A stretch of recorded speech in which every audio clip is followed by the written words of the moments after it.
കേരളത്തിൽ മത്സരം LDFും UDFും തമ്മിലെന്ന് മുൻ MLA CK ശശീന്ദ്രൻ. വയനാട് മണ്ഡലം LDF സ്ഥാനാർത്ഥി ആനി രാജയുടെ നിലമ്പൂർ നിയോജക മണ്ഡലം തിരഞ്ഞെടുപ്പ് കൺവെൻഷൻ ഉദ്ഘാടനം ചെയ്ത് സംസാരിക്കുകയായിരുന്നു അദ്ദേഹം. 2024 ലോക്സഭാ തെരഞ്ഞെടുപ്പ് ഏതാനും ദിവസങ്ങൾക്കുള്ളിൽ ഔദ്യോഗികമായി ഇലക്ഷൻ കമ്മീഷൻ പ്രഖ്യാപിക്കും. LDF 20 മണ്ഡലങ്ങളെയും സ്ഥാനാർത്ഥി നിശ്ചയിച്ച് വളരെ ചിട്ടയോടുകൂടിയുള്ള പ്രവർത്തനങ്ങൾ ആരംഭിച്ചു കഴിഞ്ഞിട്ടുണ്ട്. കേരളത്തിലെ മത്സരം LDFും UDFും തമ്മിലാണ്.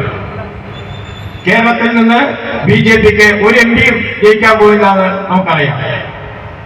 BJPക്ക് കേരളത്തിൽ നിന്ന് ഒരു MP ജയിപ്പിക്കാൻ കഴിയില്ല എന്നുള്ളത് കേരളത്തിന്റെ രാഷ്ട്രീയ സാഹചര്യവും മതനിരപേക്ഷ ജനാധിപത്യ ശക്തികളുടെ ഐക്യവും യോജിപ്പും കൊണ്ട് നാടാകെ അറിയുന്ന കാര്യങ്ങളുമാണ്. പക്ഷെ മത്സരം LDFും UDFും തമ്മിൽ തന്നെയാണ്. BJPക്ക് കേരളത്തിൽ ഒരു സീറ്റ് പോലും ലഭിക്കില്ലെന്നും അദ്ദേഹം പറഞ്ഞു. മോദി നടത്തുന്നത് അധാർമിക രാഷ്ട്രീയമാണ്. ഇത് അവസാനിപ്പിക്കാനുള്ള തെരഞ്ഞെടുപ്പാണ് നടക്കാൻ പോകുന്നത്.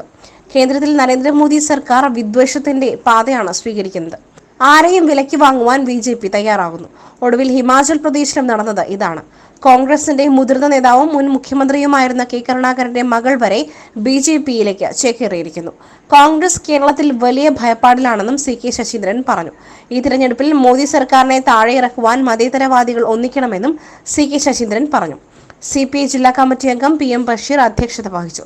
PV Anvar MLA, CPM area സെക്രട്ടറിമാരായ E Padmakshan, T Raveendran, CPI Nilambur മണ്ഡലം സെക്രട്ടറി മുജീബ് റഹ്മാൻ, NCP സംസ്ഥാന സെക്രട്ടറി PV അജ്മൽ, CPM സംസ്ഥാന കമ്മിറ്റി അംഗം PK സൈനബ, കേരള കോൺഗ്രസ് M ജില്ലാ പ്രസിഡന്റ് ജോണി പുലംതാനി, ജനാധിപത്യ കേരള കോൺഗ്രസ് ജില്ലാ president MA Vittaj, Mattumal Saleem, Parunthan Noushad, Rajmohan, advocate Balan, PV Hamsa, Sharana Roy, Aruma Jayakrishnan, George Thomas, Tommy Chencheri എന്നിവർ സംസാരിച്ചു. സ്ഥാനാർത്ഥി ആനി രാജ കൺവെൻഷനിൽ പങ്കെടുത്തു.